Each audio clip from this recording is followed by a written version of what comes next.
Mama, tolong ke saya. Impiana.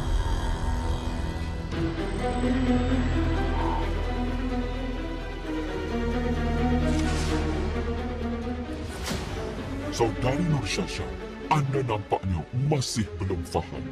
Kami akan lakukan apa jua cara supaya impian anda tercapai. Malam tadi, pukul 9.27, anda melanggar perjanjian makan nasi lemak berlauk, sambal sotong, telur dadar dan burung puyuh. Jika anda terus degil, jangan terkejut jika nasi biryani dihidang bersama kari kepala Datuk Saidini bin Ali. Ingat, setiap pelanggaran menempatkan ayah anda di Singapura dalam bahaya.